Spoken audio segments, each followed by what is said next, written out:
Dengan energi mentalnya sangat terkuras, dia nyaris berhasil menahannya sesaat. Meski begitu, bahu kirinya masih tergores terbuka. Liang tiba-tiba merasakan tubuhnya dibatasi oleh kekuatan yang tidak diketahui.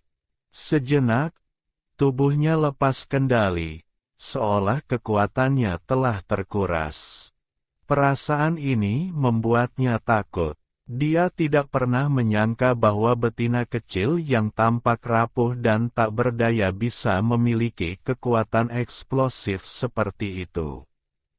Jika ini 10 hari dari sekarang, bahkan aku mungkin mati tragis di tangannya. Liang, mengingat sikap raja hari ini, sudah menganggap Surui sebagai betina bermasalah yang merugikan. Memikirkan hal ini, Liang melancarkan serangan lain. Tangan besar mencengkeram leher Surui seolah sedikit tekanan bisa menghancurkan tenggorokannya yang rapuh. Surui, yang tertangkap, memutuskan untuk melawan balik. Dia memilih membakar esensinya untuk secara paksa meningkatkan penggunaan stasis ruangnya. Benar saja, mata Liang melebar dan dia melepaskannya dengan lemah. Ambruk ke tanah, wajahnya penuh shock dan ketidakpercayaan. Surui, bagaimanapun, merasakan tenggorokannya sesak dan mulutnya menyemburkan darah. Ini karena lonjakan chi darah dari membakar esensinya. Setiap dorongan paksa akan melemahkan tubuhnya untuk waktu yang lama. Itulah sebabnya Surui tidak pernah menggunakannya dengan mudah. Karena kamu bersikeras membunuhku, maka matilah kamu.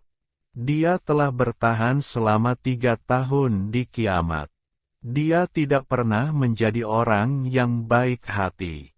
Dia sebenarnya ingin menanyakan alasan serangan itu, tapi Surui tidak bisa menjamin kapan manusia binatang yang kuat ini akan memulihkan kekuatannya.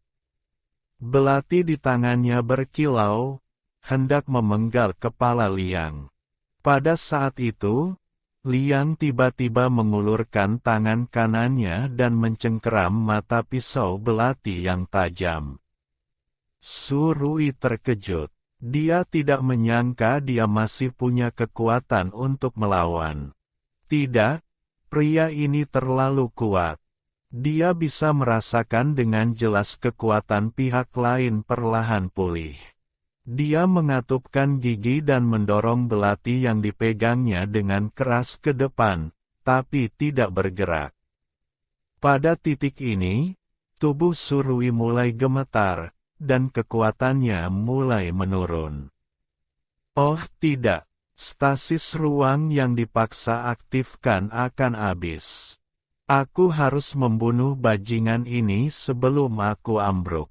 Menggertakkan giginya, dia menggunakan sisa kekuatannya untuk menusuk leher Liang dengan keras. Pada saat ini, Liang juga kesulitan. Dia tidak mengerti bagaimana betina ini membuatnya kehilangan kekuatan.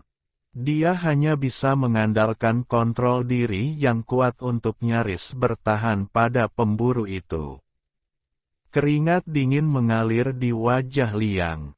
Jika dia dibunuh oleh betina biasa, itu akan menjadi aib besar baginya, patriark muda yang agung dari suku Elang Ilahi. Tepat saat keduanya dalam kebuntuan, Liang melihat betina kecil yang tampak galak ini tiba-tiba menutup mata dan pingsan. Dia melihat betina kecil yang tidak sadarkan diri, kemudian belati, tergeletak di telapak tangannya yang berdarah, dan tidak bisa tidak kagum. Ujung jarinya begitu keras hingga bisa menghancurkan batu tanpa cedera. Namun, mereka telah terpotong oleh belati kecil ini. Sebelum Liang bisa pulih dari keterkejutannya, auman cemas datang dari kejauhan.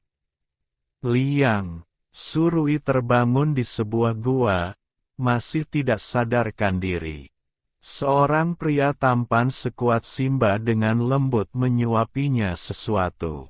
Apa yang kamu lakukan? Surui merasa sakit dan lemah di seluruh tubuh, masih sedikit bingung. Betina kecil, kamu sakit. Ini obat rumput laut, kata Xuan Yunchen, dengan hati-hati menyuapinya. Surui mendapati bahwa energi mentalnya yang terkuras perlahan pulih.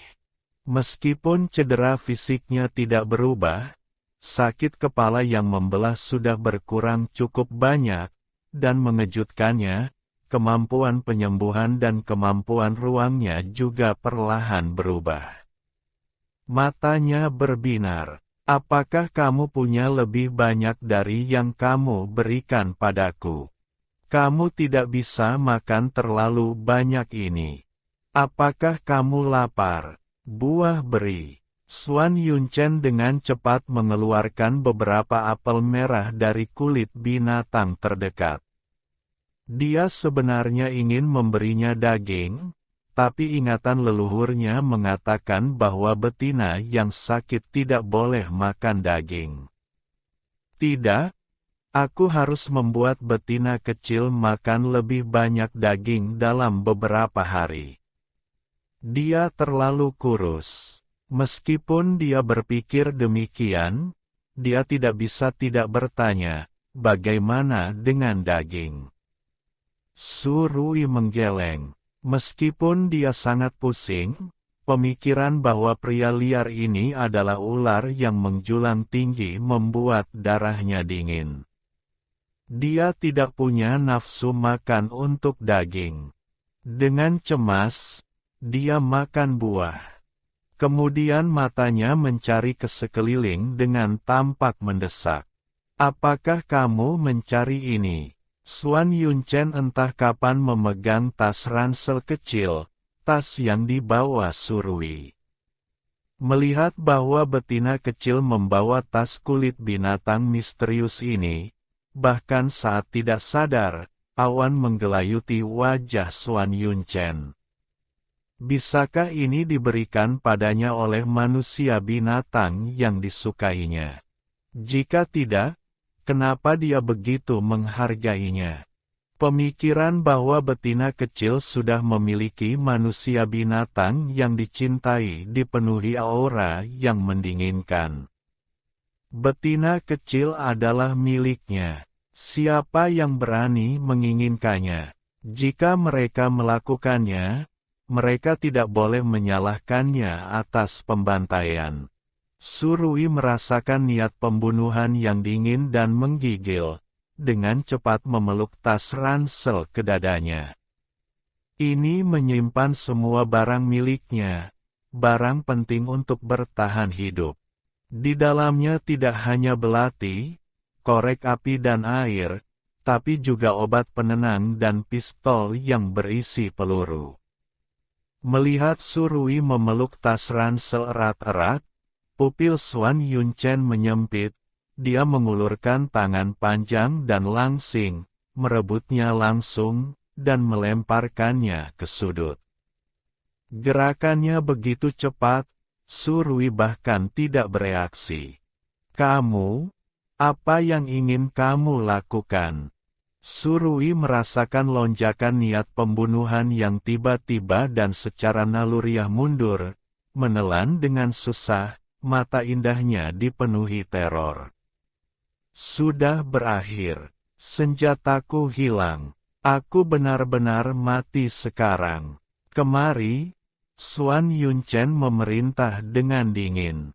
Dia menekan dirinya erat-erat ke dinding, menggeleng dengan kuat. Tuhan tahu betapa berat cobaan psikologis yang dia alami hari ini. Dia masih belum menerima dunia ini di mana hewan bisa berubah menjadi manusia. Apakah aku akan mati sekarang? Aku belum hidup cukup lama. Aku Aku tidak punya banyak daging di tubuhku. Aku tidak akan enak sama sekali. Bahkan tidak cukup untuk menyela gigimu. Jangan makan aku, oke? Aku orang yang terbangun. Aku tahu banyak hal. Melihat mata betina yang ketakutan, hati Swan Yunchen bergetar, dan dia merasa sedikit kesal. Sial, betina kecil ketakutan. Dia memaksa keluar senyuman yang dia pikir lembut. Tapi karena bertahun-tahun pembunuhan yang kejam dan haus darah, senyuman itu hampir membuat Surui menangis. Dia mengabaikan segalanya dan berbalik lari. Tapi sebelum dia bisa melangkah keluar dari pintu masuk gua, dia langsung jatuh ke dalam pelukan. Suara pria, maskulin, bergema dari atas kepalanya. Menurut aturan benua manusia binatang, betina yang tidak dikenal milik siapapun yang menemukannya. Tidak peduli apa identitas sebelumnya, lupakan semuanya. Kamu milikku sekarang. Kamu tidak diizinkan lari. Suara Swan Yunchen tegas dan tidak bisa dibantah. Surui terdiam sejenak. Tampaknya dia mengerti, tapi juga tidak. Seharusnya bukan apa yang aku pikirkan, kan? Pada saat ini, perut Surui berbunyi, memecah keheningan yang menyeramkan. Swan Yunchen kemudian dengan lembut menempatkannya di kulit binatang, mengambil sepotong daging berdarah dari dekatnya, dan menahannya di mulutnya. Suaranya selembut mungkin. Anak baik, makan daging agar bisa cepat sembuh. Dia tidak pernah memelihara betina sebelumnya dan tidak tahu apa yang mereka suka makan. Ingatan yang diwariskan menyatakan bahwa betina sangat halus dan sulit dipelihara, membutuhkan banyak daging. Mata Surui melebar. Apakah dia menyuruhnya makan daging mentah langsung? Dia menatap wajah tampan dan liar pria itu. Makan atau tidak makan, memakannya mungkin membuatnya sakit. Tidak memakannya. Orang aneh ini mungkin marah lagi. Hati Surui terkoyak dalam pertempuran internal. Akhirnya, dia mengumpulkan keberaniannya dan dengan takut-takut bertanya, bisakah aku memasaknya dulu sebelum makan? Swan Yunchen tampak bingung.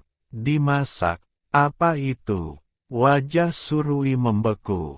Pria ini belum pernah menggunakan api sebelumnya, kan? Kemudian dia mempertimbangkan ulang. Tentu saja, ular adalah hewan berdarah dingin. Sistem pencernaan mereka memungkinkan mereka menelan sesuatu secara utuh. Dia meliriknya dengan hati-hati. Aku bisa masak. Aku akan memanggang daging untukmu.